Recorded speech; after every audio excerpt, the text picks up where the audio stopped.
Alright guys, so like we talked about in class with some of the tools that we can get our proportions better with, I wanted to show you a really easy one. I'm recording with my phone right now, but if I had that available, especially with the sketchbook size that I gave you guys in class, this would be perfect. So what I'll show you is how I would use that either on my iPad or my phone. You can either keep your reference color or you can change it to black and white or grayscale, whatever's easier for you. What I think is also easier is if you put the brightness all the way up. That's just going to allow for you to kind of get a better color through your paper. If you also go into a darker room, I'm trying to have a little bit of lighting on just so it's better for the video, but if you went into a room with no lights on, you're going to be able to get kind of max exposure from the underneath light. So what you can do is either with Vine or with pencil, you're basically going to, I would also like size it how you want. If you do kind of like a close-up like this, and then something happens and you move it, you will get a different sizing. So just make sure that the size is correct to what you're trying to draw on. And we're just gonna go over here and make our landmarks. I'm not gonna be too crazy getting every single detail in, but this way, again, especially if you are someone who knows that you want to have your proportions right and it's more of like you want to spend the time to do the process knowing that you're going to like the outcome, this is a great way to kind of give yourself those landmarks, understand what you need to fill in, have the good proportion, and be able to have a little bit more fun while you actually do the process of making your drawing and working on those values and tones. So I'm just going really light again. I'll mark here where I have those highlights in the pupil and the iris. I'll make a little note here for where that waterline is. Other than that, I'm gonna keep it really, really light and just do, again, really light landmarks for where this is gonna go. As you can see there, I have all of my areas mapped out, and now I can go in and do the fun stuff.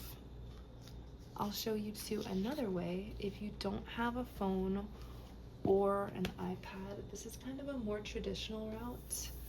So if you have a printout of your reference photo, this almost acts like a transfer paper if you don't have it. What I'm gonna use on this actual printed out piece is I'm gonna take my Vine charcoal. You could also use a pencil if that's easier for you. And I'm literally gonna cover the entire back part with this. Now the only thing that you're really going to want to be mindful of is when you flip this over onto the piece of paper that you'll be drawing on, anywhere that you put pressure with your hands, it's going to transfer. So if I'm sticking my finger all over to hold the paper down, I am going to end up with those splotches all over the paper. If you're using Vine or pencil, it will be easy to lift, but that's just something to be mindful of during the process.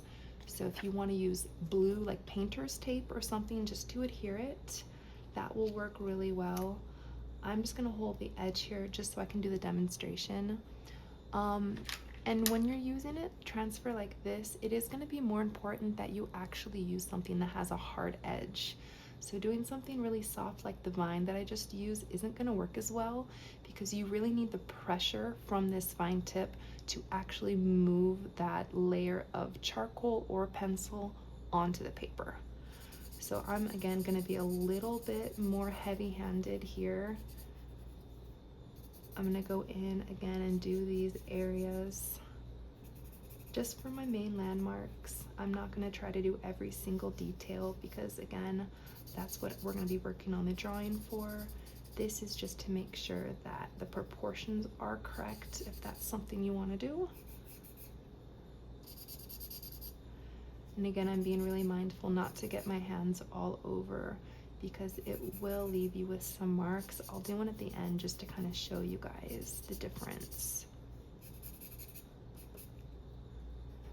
I will make a little box for these highlights here.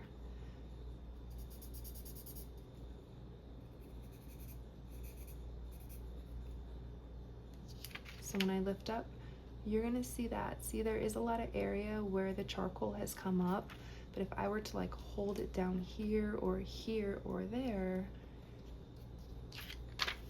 we're gonna have a bunch of those marks from my fingertips, which again, not a huge deal, but just something to be mindful of. I can erase all of this extra powder off.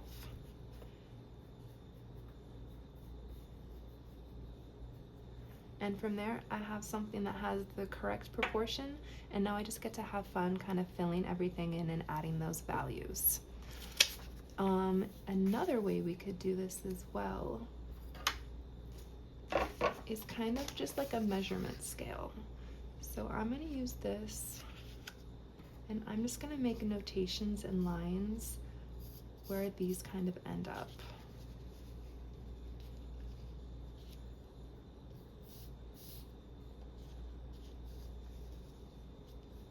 So how I taught in the class doing the finger measurements, this is kind of a similar way.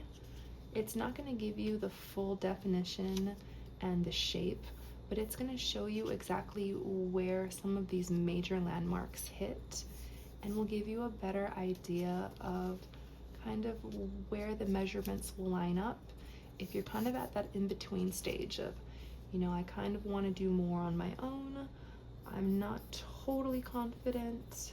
So this gives you a lot of ability to kind of independently add parts of it, but still have some of these landmarks put in so that you do have a better idea of where you want to actually get everything.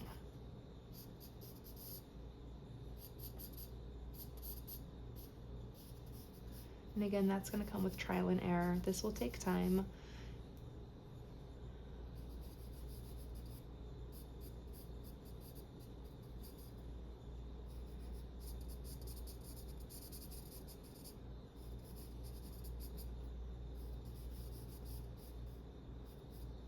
But those are just a couple different ways that you guys are able to use tools to make sure that your proportions are correct before you get into your drawing.